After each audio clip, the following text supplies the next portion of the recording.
Vamos conversar agora com o nosso comentarista aqui da Jovem Pan, o Diogo Schelp. Diogo, boa tarde. Boa tarde. Bom, Diogo, vamos falar desde o final de semana que nós tivemos novamente manifestações de apoio ao presidente Bolsonaro, até essa situação de confronto aí político que nós temos na CPI. Nós temos os dois lados falando em palanque político, e na verdade acaba sendo, de vez em quando você vê alguns senadores aí desabafando, né, fazendo uma campanha total para um ou para o outro lado, no momento de se manifestar para fazer os questionamentos. E nesta semana a gente pode ter de novo uma questão política muito colocada, com a participação de Ernesto Araújo e também do ex-ministro da Saúde, Pazuello, né? Exatamente. Além de Ernesto Araújo, ex-ministro Pazuello, teremos também a funcionária do Ministério da Saúde, Mayra Pinheiro, que é uma defensora da hidroxicloroquina e continua no Ministério, né? São 3 depoimentos de pessoas que certamente vão procurar defender o governo Bolsonaro, defender a atuação do governo nessa pandemia. O que a gente viu no fim de semana foi uma reação do presidente tentando buscar apoio ali, demonstrar apoio, né, que tem esse apoio popular contra a CPI, lembrando que a CPI na semana passada mencionou, né, seguidas vezes, o nome do filho do presidente, Carlos Bolsonaro, e a gente sabe como mexer com a família é sempre algo sensível para o presidente, e existe até a possibilidade de que talvez na sessão de amanhã se vote o pedido, né, os requerimentos para quebra de sigilo, telemático, inclusive, ou telefônico do próprio Carlos Bolsonaro, do ex-secretário de comunicação Fábio Weingarten e de outras figuras aí que já foram mencionadas nos depoimentos. O caso de Weingarten, se chegou a querer decretar a prisão dele no momento por divergências entre o que ele falou à Veja e o que ele falou à CPI. Resta ver como é que vai ser o encaminhamento e o confronto dessas posições. Eu não sei se eles já receberam material da revista Veja, apenas uma pequena frase que foi divulgada, não é? Mas é isso daí que vai colocar talvez uma posição diferente, um tratamento diferente a ser dado a Weingarten, inclusive que passaria a ser investigado no caso de ter mentido à CPI. Sim, o jornalista que fez a entrevista com o Fábio Weingarten para a Veja é um jornalista muito sério, de muitos anos de trabalho na revista, e dificilmente eu me surpreenderia se o que foi publicado não foi exatamente o que o secretário Fábio Weingarten disse mesmo.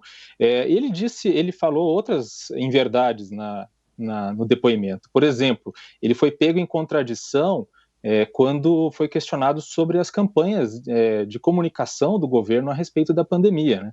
Em determinado momento ele disse que não se lembrava de uma campanha específica e depois os senadores mostraram provas, né, inclusive em vídeo, em que ele comentava essas campanhas e, enfim, dava a entender, deixava claro que conhecia, sim, as campanhas, e aí, de repente, ele disse que havia se lembrado das campanhas, né? Então, os depoimentos dessa semana devem ir muito nesse sentido, porque a gente tem Eduardo Pazuello com respaldo de um habeas corpus para que não crie provas para si mesmo. A funcionária, a secretária de Trabalho do Ministério da Saúde também pediu um habeas corpus, ainda não foi concedido. O único que não vai com esse recurso, digamos, esse respaldo para o depoimento é o ex-ministro Ernesto Araújo. E Ernesto Araújo talvez possa até dar maiores esclarecimentos na relação, inclusive com a China, que de novo está dando dor de cabeça aqui para o Brasil no fornecimento de insumos, né?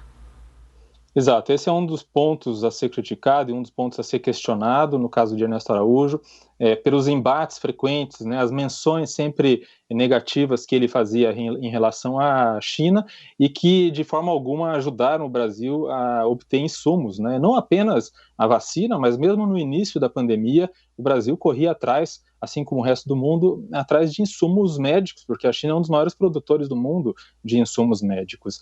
Então, o Ernesto Araújo vai ser questionado até provavelmente em relação a Manaus, porque houve ali um questionamento se o Brasil demorou para aceitar o envio de oxigênio pela Venezuela, por uma questão, obviamente, política, como a gente conhece.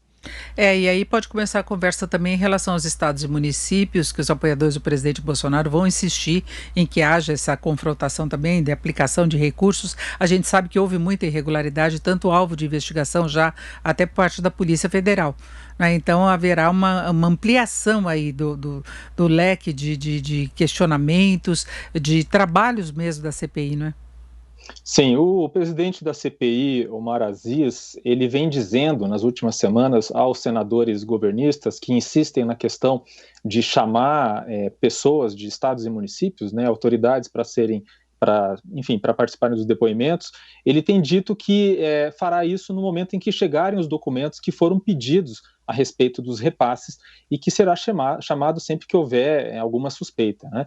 Então, é possível agora que os documentos já estejam em mãos, eles já tenham esses fundamentos justamente para conseguir que nas próximas semanas sejam chamadas autoridades dos estados e municípios.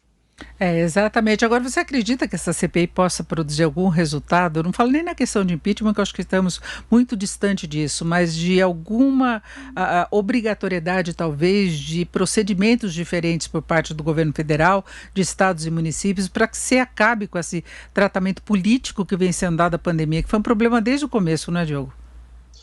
De fato, mas eu não vejo isso acontecer, né? Eu acho que de prático o que a CPI pode produzir é um relatório que pode embasar uma denúncia do Ministério Público, mas a gente sabe que esse tipo de coisa dificilmente resulta em algo, enfim, concreto. Seria, de fato, muito bom, salutar, se houvesse, né, por causa da exposição dos problemas, dos erros ou omissões, eventualmente, que o governo tenha cometido ao longo da pandemia, que isso provoque uma mudança de postura. A gente já vê essa mudança de postura com o novo ministro da Saúde, Marcelo Queiroga, que, como a gente sabe, tem reforçado a importância da vacinação, quer dizer, algo até destacado aí do que tem falado o presidente Jair Bolsonaro às vezes, né? Mas ele reforça a questão da vacinação e agora mesmo um protocolo, né, um documento feito por um órgão do Ministério da Saúde colocou de uma vez por todas uma pedra sobre a questão do uso de hidroxicloroquina em pacientes internados. Esse documento, embasado em vários estudos, né, que foram compilados por esses funcionários, por esses especialistas convocados pelo Ministério da Saúde, mostra que hidroxicloroquina, ivermectina e alguns outros medicamentos que vinham sendo defendidos não devem ser usados no SUS em pacientes internados moderados ou graves. É, exatamente. Há pouco eu falava com o senador Marcos Duval, do Podemos, e ele falava que falta uma dúvida ainda como um tratamento preventivo mesmo. Ele disse que ele, particularmente, chegou a tomar a cloroquina também. Ele falou que é uma coisa muito mal resolvida.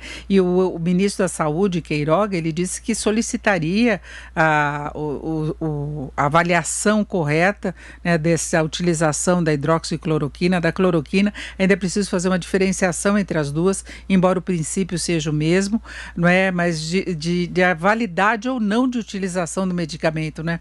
Ainda estamos nesse ponto.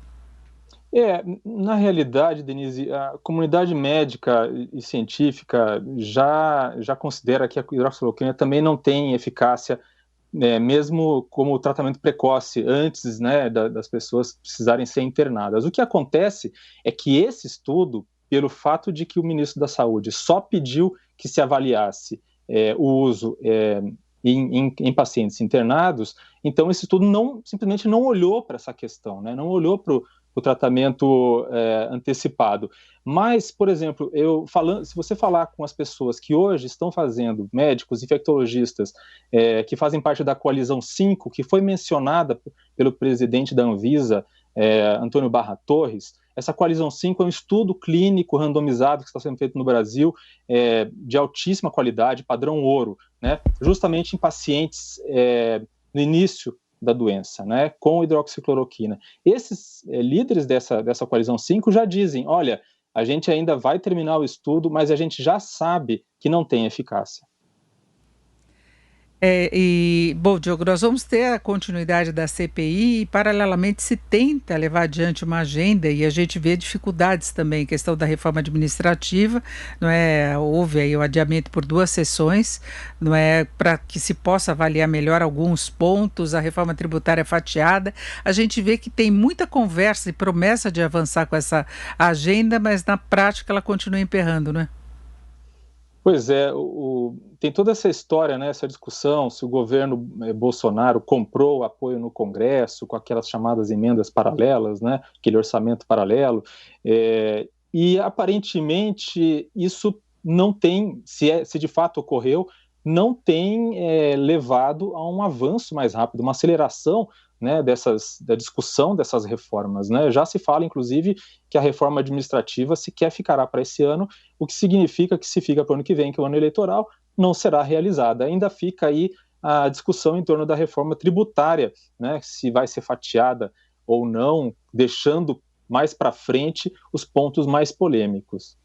O esforço maior do governo é para a fusão de PIS/COFINS, né, com a criação de uma nova contribuição, né, essa é a prioridade de Paulo Guedes, e depois falar daquela questão de desoneração da folha. Ele não desistiu daquele imposto sobre transações digitais, que vai meio num caminho paralelo ao que o Congresso pretendia discutir em termos de reforma, né?